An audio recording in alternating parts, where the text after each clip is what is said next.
Hello and welcome. My guest today is Andrij Dobriansky, Director of Communication at the Ukrainian Congress Committee of America. Andrij, thank you so much for joining us again.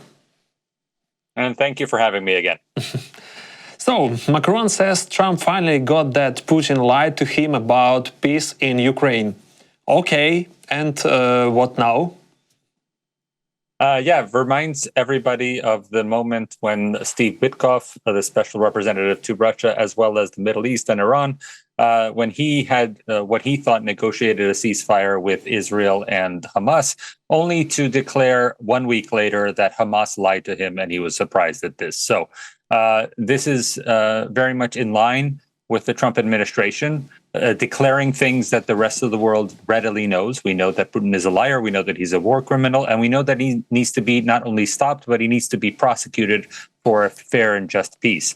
The problem with these kind of realizations and finding hope in them is the fact that President Trump vacillates a lot in terms of his personal demeanor, and his personal reaction is how he dictates a lot of his policy. So while he may be upset one day, as he was over a month ago when he declared on social media Vladimir stop, that quickly turned to further declarations of the possibility of working with Russia.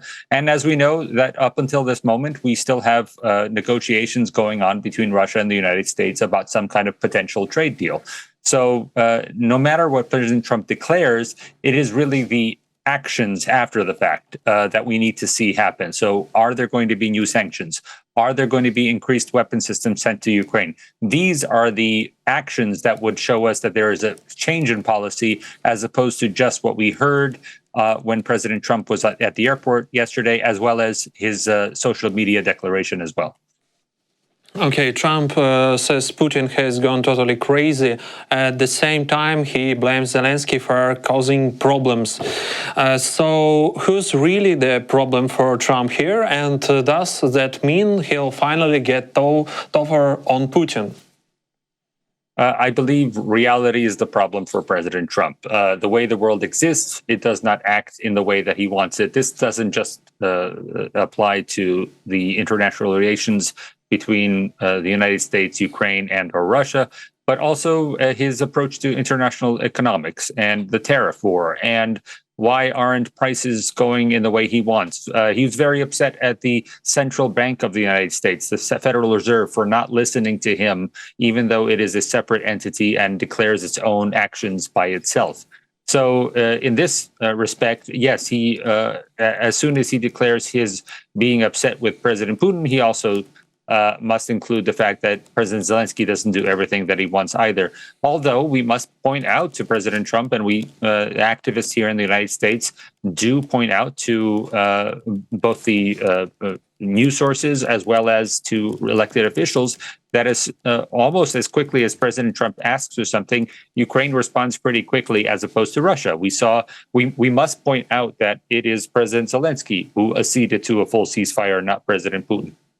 We must point out that even though the coalition of the willing was interested in putting on sanctions as of 2 Mondays ago, it was President Trump who demanded that President Zelensky meet with President Putin in Istanbul, which never ended up happening. But President Zelensky did travel to that country in the middle of a war. So this is something that even though President Trump expresses anger with, it is important that we underscore to his closer allies. And then that we need to hear from his allies specifically. For instance, we heard last night during the bombing that Pastor Burns, the evangelical pastor from South Carolina, who visited Ukraine earlier, who saw the difference, who only realized once he saw with his own eyes what was happening, and then came back and explained to President Trump what he thought was happening. He lashed out on social media that this isn't right. We should not be seeing what we're seeing in Ukraine.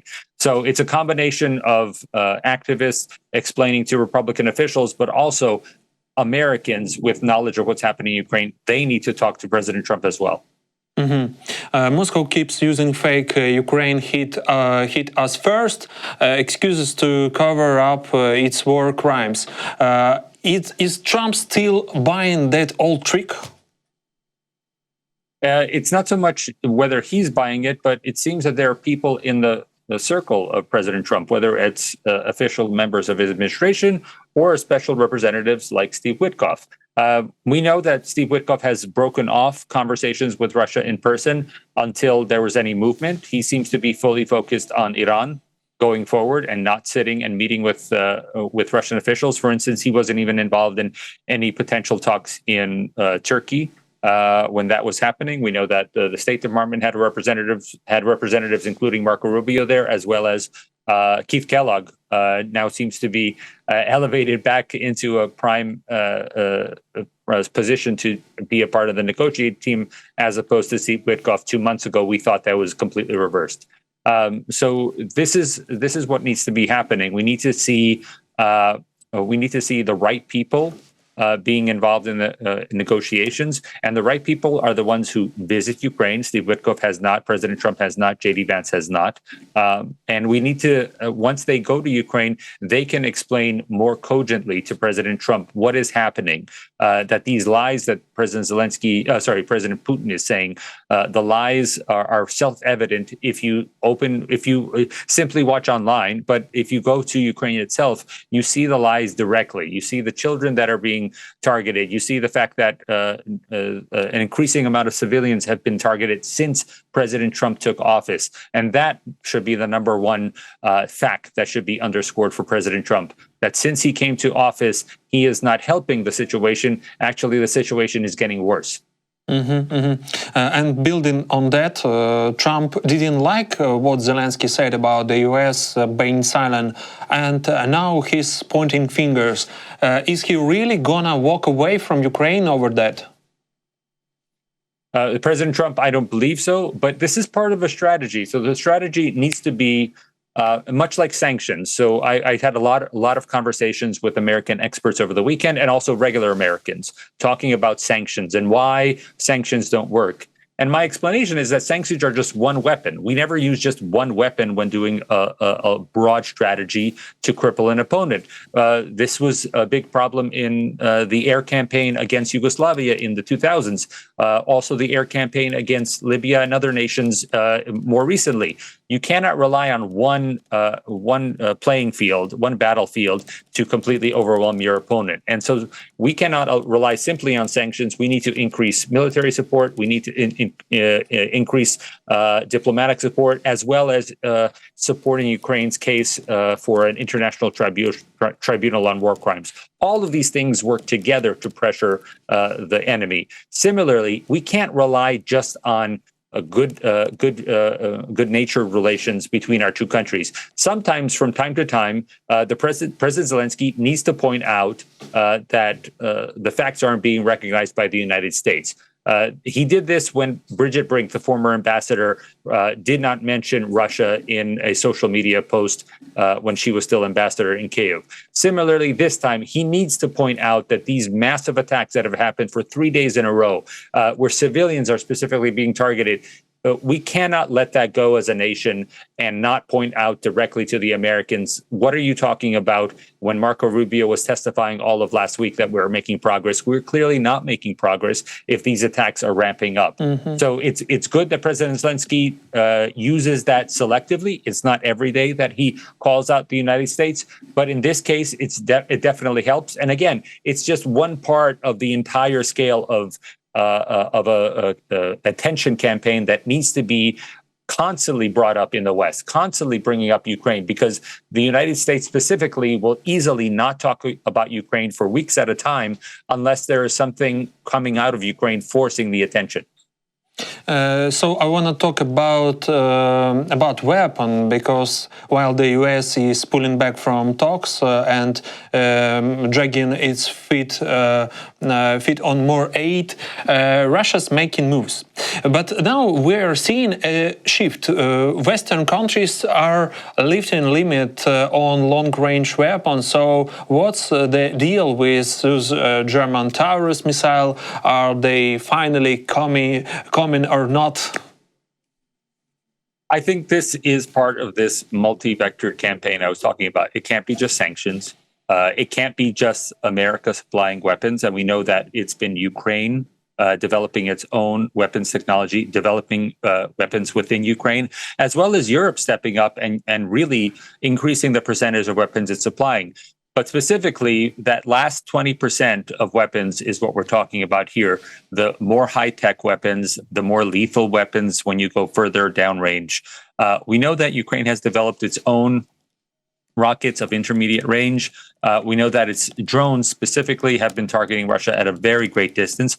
But it doesn't suffice to just have Ukraine do this alone. And it is incumbent upon the West to deliver some of these weapons. Even if it's in a limited capacity, we need to start doing these weapons in a way that can pressure Russia. Because again, we can't rely on just one aspect to pressure Russia. We can't just rely on sanctions, nor could we rely just on long-range weapons. These have to work in concert. We have to have the Czech initiative about getting shells from Ukraine. We have to have countries throughout the world, like we saw last year at the Peace Summit, sign onto basic agreements going forward. Ukraine should never be in a position where there is just one savior like the United States or another factor that is going to help it. It needs to have a broad coalition that's supplying it and supporting it. And it also has to have a broad means of weapons to use against Russia. That includes physical weapons, but also weapons of intimidation, such as diplomatic sanctions, as well as the threat of a future tribunal of war crimes. Russia can launch up to 1,000 drones over Ukraine at the same time. European countries have started talking about mobilizing military resources due to the threat from Russia. We discuss current events with Bild analyst Yulan Robka. Mr. Röpcke, thank you for joining us. Good afternoon. Let's start with the news that Britain, France, Germany and the United States have lifted restrictions on the range of military supplies to Ukraine. The media writes about this, citing German Chancellor Merz. How do you assess whether the cancellation of such restrictions could have a significant positive impact on Ukrainians' struggle with Russia in this war? What is your opinion? Yeah, I'm very sorry that you asked this question first, and I have to disappoint you first, because what our Chancellor said today is that these restrictions were already lifted. He didn't say he did it right now. He didn't say it happened today. He said it happened. And this is basically true. We know that there have been a very few couple of Scalp-EG and Storm Shadow attacks on Russian territory. And we all remember, hopefully, the attack last year on Röpcke, the big column of the Russian army in this case, which was trying to go to Kursk. So I think since last summer, since August latest, Ukraine is allowed to use all Western supplied weapons in Russia without any restrictions. The problem is there are not many Western supplied weapons. And this is the big problem. I think I remember, if I remember correctly, Ukraine has less than 10 ATACMS right now. Ukraine has less than 50 Storm Shadow and Scalp-EG cruise missiles. And this is why you don't see them in action. And I think it is interesting from our Chancellor right now, because there's domestic pressure, of course, on him, whether or not he supports Ukraine more or less than our former Chancellor Scholz did. It's interesting that he names this right now, but I mean, practically, it is very nice to not have restrictions on weapons supplied by Germany, but you don't have any weapons supplied by Germany, which could be used deep inside Russian territory, so far at least. Meanwhile, for the third day in a row, Russia has been carrying out a massive attack on the Ukrainian territory. It is launching drones and missiles. What do you think is the purpose of these attacks? Well, I think there are different purposes, unfortunately. One is, of course, again, to show the West that they cannot help Ukraine. That Russia is a strong and mighty power which will destroy Ukraine. I think this is the very aim of Russia, to destroy Ukraine. We have heard this, that they are annexing altogether 5 regions, if you include Crimea. And they already threatened that they will also attack Sumy and Kharkiv and maybe even Chernihiv. because it's opposite of Bryansk. So Putin said last week that there will be a new buffer zone. And at the same time, you see all these attacks. Well, of course, there might be a military purpose, at least partially in it. I'm sure that some of these drones are directed at critical infrastructure and at factories. But of course, you know that many of these drones and also cruise missiles and ballistic missiles, they're hitting civilians and they're killing civilians and killing people. And I think this is the aim here for Putin. He said if the West uses this so-called language of ultimatums, as he calls it, he will not accept it. He will be more aggressive. And I think this is what he wants to show. At the same time, of course, there is still this hope. I don't think it's working, but the hope in Russia that this will have a psychological effect on the Ukrainian public. If you are increasing the number of daily drone strikes from 200 to 300, this is what we are seeing now. And I have heard from Ukrainian analysts that this might be up to 500 a day or even 1,000 a day very soon. This will have a very big humanitarian effect. And maybe this is what Russia hopes, at least. It will also have a psychological effect, so the Ukrainian public does not support its government and the defense anymore. I think it's not working. From what I see, I've been to Ukraine, I think 15 times altogether in my life, and I have not spoken to many Ukrainians who have said, if Russia is attacking us more, we will give up faster. I don't think this is working. And The Economist reports that Russia is preparing to launch 1,000 drones simultaneously into Ukraine. For realistic, what do you think this figure is?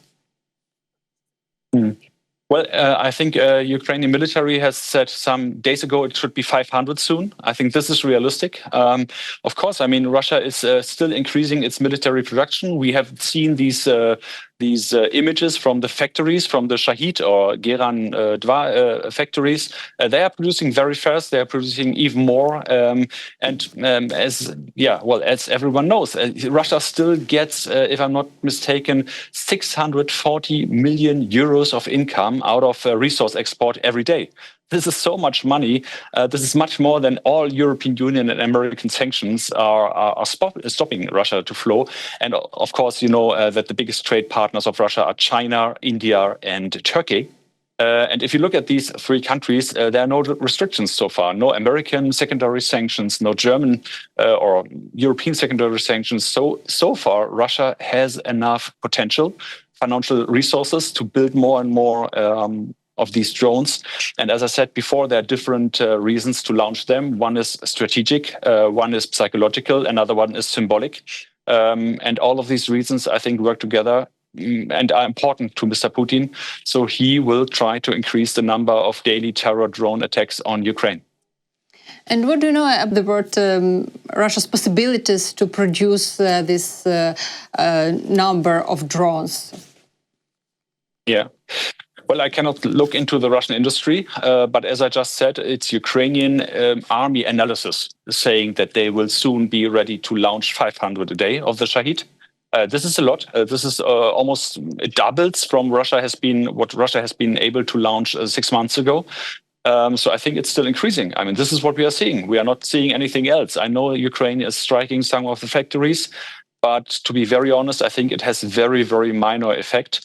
You see that Russia is launching many more drones, many more missiles, and it has also minor effect on Ukrainian defense industry. So if you see all this, and Ukraine is totally within range of Russian Shahids and Russian X-101 and all these other missiles, Russia on the other side is not totally in range. I think the first 1,000 kilometers, maybe 1,200 kilometers are in range. And also if you see the warheads from the Ukrainian drones, they are much, much smaller than the warheads from the Russian drones, what we have seen over the past days. So I think Ukraine is trying to decrease Russian capacities. But I think so far, I mean, I can only guess and estimate here, but I would say not more than 5 to 10% of Russian capacity was destroyed by Ukraine. So this means Russia is still able to produce 90% of what it wants to produce. And as I just said, they have more financial resources and they're putting more into their war industry every month. So I think it is still increasing. Okay, The Economist also reports that there may not be enough Patriot systems in Ukraine to combat ballistic missiles during massive shelling. What defense strategy should Ukraine choose in this case? Yes, I absolutely agree. Also, from what I am hearing, the Le Monde, the French newspaper today, reported that the missiles for the French-Italian system are running out, or maybe they are already close to zero. I'm also hearing that the PAC-3 missiles, so the most modern missiles against ballistic missiles, they're also running out. They are no new from the Americans, and this is why Germany thinks about sending older ones, PAC-2 missiles, which can unfortunately not be used against ballistic missiles. And I think maybe you will ask the question later, what about the new Iskander-M? Are they upgraded? I think it's both. They are getting better, and Ukraine's air defense is getting worse. I would love to tell you a solution here. I would love to tell you what you can do, but I don't know what to do if your enemy uses ballistic missiles and has a steady production of this, also from Calibre and many other cruise missiles, and you're running out of air defense missiles. So I have really no idea what to do here. I think Ukraine is very good and very effective, the best country in Europe, you have to say, when it comes to defense against long-range kamikaze drones. We have seen the videos from F-16, from helicopters, from Brownings, from these Jeeps, mobile units, and so many other equipment, which is used every day to minimize the threat from Shahid drones. But at the same time, it is a matter of fact that Ukraine had only a limited number of Patriot and other missiles, Iris-T as well, and NASAMS and other systems. And this number is decreasing. It's clearly faster decreasing than the Russians, which are daily or almost daily sending new cruise missiles and ballistic missiles into Ukraine. So, I mean, this is just a matter of mathematics. You have less defense. The Russians have more attack or offensive means.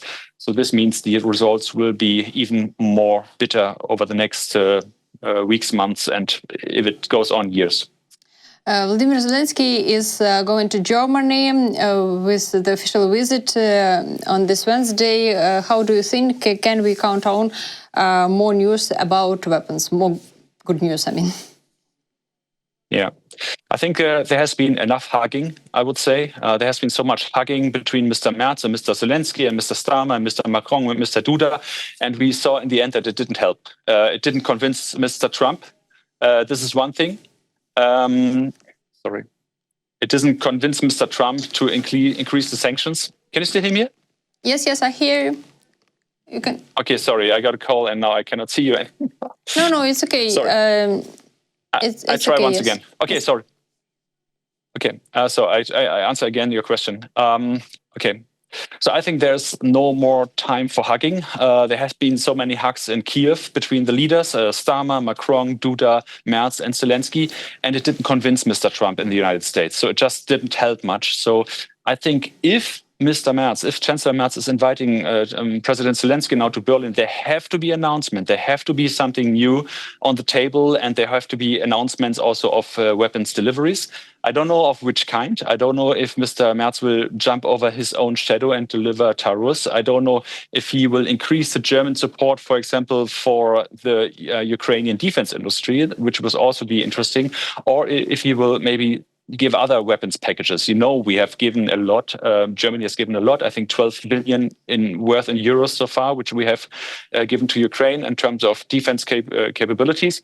And if there is their new package, this would be really important because this would be the first new package under Mr. Merz. You know that there has been another 3 billion announcement, but basically it was there to pay what was already promised last year. And this, it's a tricky situation. I think Mr. Merz has to deliver now. He knows that the Americans are not on board. They're not giving more weapons. They're not giving more sanctions so far. And we don't know what Mr. Trump will do next. So if Mr. Merz wants to turn out to be a big leader in Europe, and if he wants to be remembered as the person who did not throw Ukraine under the train, I think there have to be new announcements of military support this Wednesday. Do you have any information about the military resources accumulated by Russia? How long can Russia continue to carry out this massive shelling? Well, also here I'm depending on Ukrainian sources. We have heard over the past couple of days and weeks that Russia has accumulated, I think, 50,000 soldiers for a new offensive.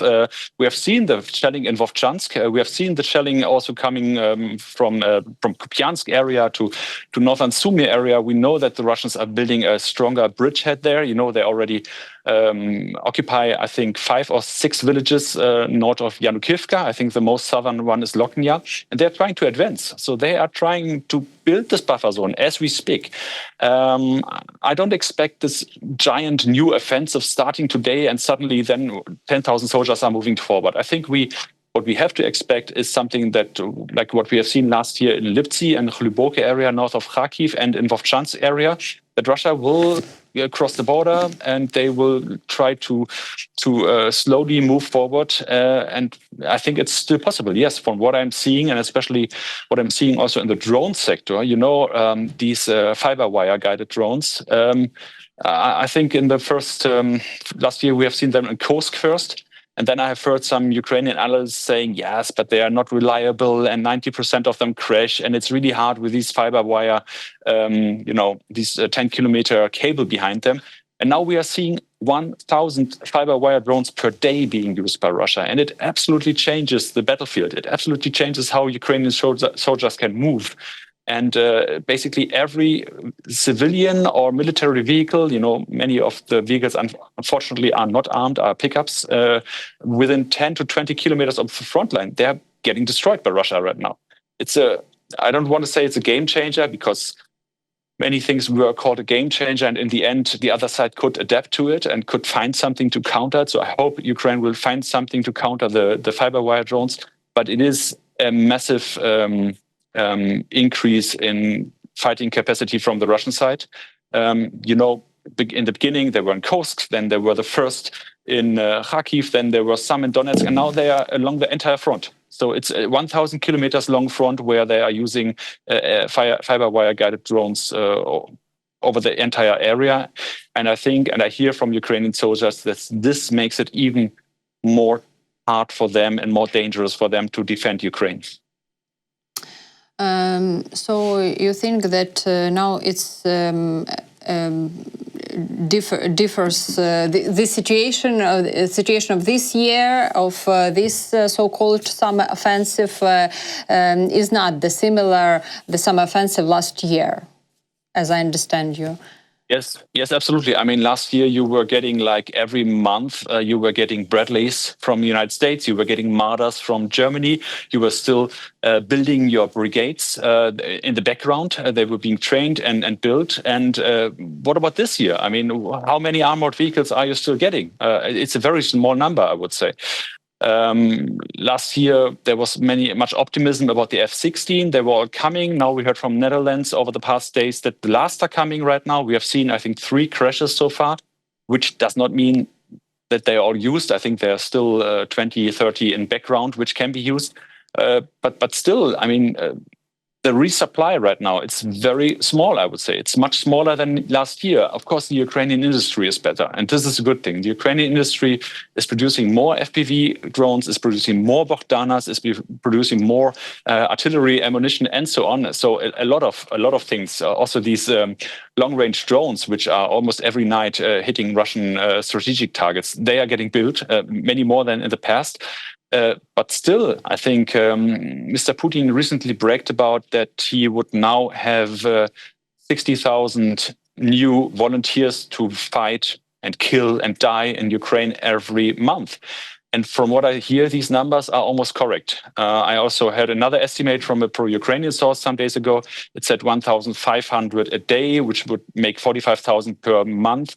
It's a lot. I mean, it's a lot. And you may not forget that Ukrainian soldiers, many of them are exhausted. Many of them are fighting for 2 or 3 years. Some new are coming, yes. But from the Russian side, you know, they are wasting their people. They are wasting their soldiers. And they will have many fresh soldiers this summer for the new offensive. Of course, they are not so, let's say, experienced, which might be a problem. But it's not Russia's strategy to have experienced soldiers. They want to have meat. They want to have people who are getting wasted very fast in the battle. So I don't know if it will be much different. I'm just seeing that the Russian production is increasing, ever increasing, while Ukraine has lots of supply problems, especially because of the Western partners. So this might be another challenging summer for Ukraine.